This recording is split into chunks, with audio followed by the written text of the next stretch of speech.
শুধু not only নিপুণ আপু ছাড়াও যারা আছে এই অবৈধ সম্পদ বাদ দিয়েও তো আরও অনেক মানুষের পার্সোনাল লাইফেও অনেক ধরনের বিভ্রান্তিমূলক বা সত্যি প্রশ্ন হতে পারে যেটা অনেক দর্শকরা জানে না, সেগুলো নিয়েও তো আমাদের উপর আঙুল তুলে কথা বলে আর কি। তা মূলত ইন্ডাস্ট্রির একজন মানুষকে নিয়ে আঙুল তুলে কথা বলা মানে পুরো ইন্ডাস্ট্রির উপরেই আসে, এটাই বাস্তব কথা। একটা প্যাড ব্যবহার করে আপনি ইচ্ছা মতো যে কোনো বিবৃতি আপনি চাইলে দিতে পারেন না। হ্যাঁ, তা সেক্ষেত্রে আমাদের মতামত নাই, আমরা জানি না সে যে কাজটা করছে এটা সম্পূর্ণ জালিয়াতি কাজ করছে। এবারের নির্বাচনে কতটুকু হয়েছে আমি জানি না এবারের নির্বাচনে, কারণ ওরকম সত্যতা বা ওরকম কোনো ক্লু আমাদের কাছে নাই। আমরা এবার সুষ্ঠু এবং সুন্দর একটা নির্বাচন মনে করেছি, পেয়েছি। গতবারও সেমটাই হয়েছিল, কিন্তু গতবারে একটা চাপ ছিল আমাদের।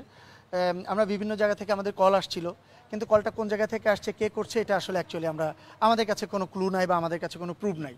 সো যেহেতু আমার কাছে কোনো প্রুফ নাই, সেহেতু আমি তো বলতে পারি না। বাট আমাদের নির্বাচন কমিশনার সাহেব অনেক চাপে ছিল, আমরা অনেক চাপে ছিলাম, কারণ এখানে আপনারা জানেন যে গত নির্বাচনে যেবার আমাদের নিপুণ আপু এবং জায়েদ খান যেবার দাঁড়ালো একসঙ্গে, সেবার কিন্তু আপনারা জানেন যে এফডিসিতে বাইরে মিনিমাম কয়েক হাজার সন্ত্রাসী ছিল এফডিসির বাইরে, যারা অনেক ট্রাই করছে সন্ত্রাসী কর্মকাণ্ড করার জন্য।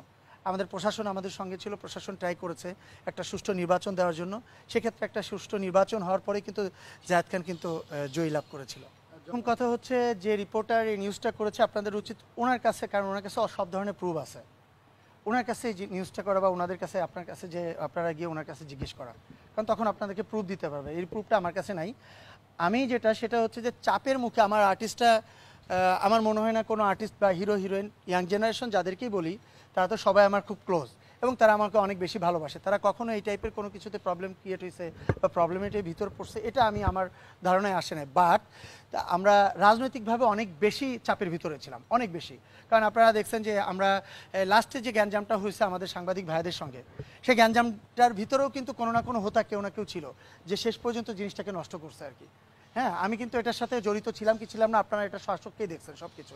তারপর কিন্তু আমাকে নিয়ে অনেক নিউজ হয়েছে, আমি এই করি, আমি সেই করি, আমার বায়োটা, আমার ব্যাকের আমি কি কোন দল করতাম কলেজ লাইফে, আমি মাগুরাতে কত বছর যাই না, সেগুলো নিয়ে কিন্তু অনেকেই নিউজ করছে কিন্তু।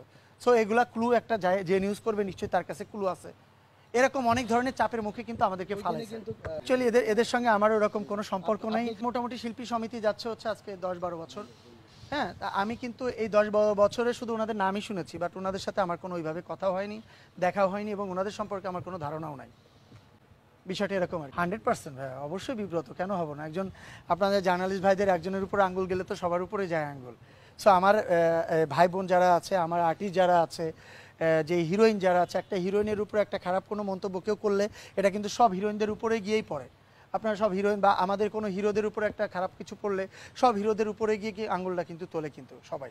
তো সেই ক্ষেত্রে ইন্ডাস্ট্রি আমাদের সবার, কারোর উপরে কোনো কিছু হলে, কারোর উপরে কোনো কিছু বদলাইলে সে সব কিছু কিন্তু পুরো ইন্ডাস্ট্রির উপরে গিয়েই পড়ে আলটিমেটলি। মানে বিষয় বলতে গেলে এখন আমাদের তো আইনি জটিলতায় যদি না যাওয়া হয়, তাহলে আমাদের তো কোনো ক্লু নাই, আমাদের কাছে কেউ কোনো নিউজ করে নাই। এটা প্রমাণ আমাদেরকে দিতে হবে। উনি আইনের যদি উনি আওতায় পড়ে, আইন যদি তাকে আওতায় নিয়ে আসে, দেন তারপরে আমরা আমাদের শিল্পী সমিতি থেকে আমরা ব্যবস্থা নিতে পারবো। নর্মালি এটা সম্পূর্ণ জালিয়াতি, এটা তো পরিপূর্ণ একটা জালিয়াতি। কারণ আপনি একটা অ্যাসোসিয়েশনে নাই, সেই অ্যাসোসিয়েশনের প্যাড ব্যবহার করে সাবিক লিখে আপনি ইয়ে করবেন, একটা দপ্তরে দিবেন, বিবৃতি দিবেন। আর নর্মাল একটা বিষয়, এটা নর্মাল বিবৃতি না কিন্তু। হ্যাঁ, একটা অ্যাসোসিয়েশনের প্যাড, বাংলাদেশ চলচ্চিত্র শিল্পী সমিতি বাংলাদেশের ঐতিহ্যবাহী একটা অ্যাসোসিয়েশনের মধ্যে একটা, এবং বাংলাদেশের সর্বোচ্চ যতগুলো অ্যাসোসিয়েশন আছে তাদের ভিতরে অন্যতম কিন্তু বাংলাদেশ চলচ্চিত্র শিল্পী সমিতি। তো তাদের অবশ্যই আমাদের কনস্টিটিউশনে আছে যে আমাদের সমিতির বহির্ভূত কাজে যারা লিপ্ত ছিল বা যারা আছেন, আমরা অবশ্যই তাদের বিরুদ্ধে ব্যবস্থা নিব। না, আমরা তো আইনগত ব্যবস্থা আগেও নিয়েছি, আগেও আমরা তার বিরুদ্ধে কোর্টে মামলা করেছি, সেই কোর্টে মামলা জিতেছিও, এবং তাকে আমরা আমাদের হচ্ছে চিঠি পাঠিয়েছি।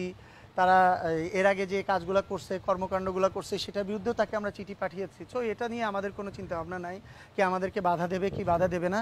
একটা অ্যাসোসিয়েশন বাংলাদেশ চলচ্চিত্র শিল্পী সমিতি, এটা যার এটা অ্যাসোসিয়েশনের গঠনতন্ত্র অনুযায়ী চলবে। এটা থেকে বাধা দিল কি না বাধা দিল এটা আমরা কেয়ার করি না। এখন সেটা তো আমরা আগেও শুনেছিলাম যে উনি করেছে। হ্যাঁ, এখন যখন সে 13 সালে যে অভিনয়টা করেছিল, তখন সে হয়তো বা কোনো পক্ষেই ছিল না। এবং লাস্ট এই ছবিটা কেন রিলিজ দেওয়া হয়নি বলেন, কেন বন্ধ ছিল বলেন? তারাই চায়নি ছবিটা রিলিজ হোক। তারাই চায়নি যে তিনি এই ক্যারেক্টার করেছেন গত লাস্ট 15 বছর বা 10 বছর কেন ছবিটা রিলিজ হয়নি। আমরা তো সম্পর্কে সবই জানি।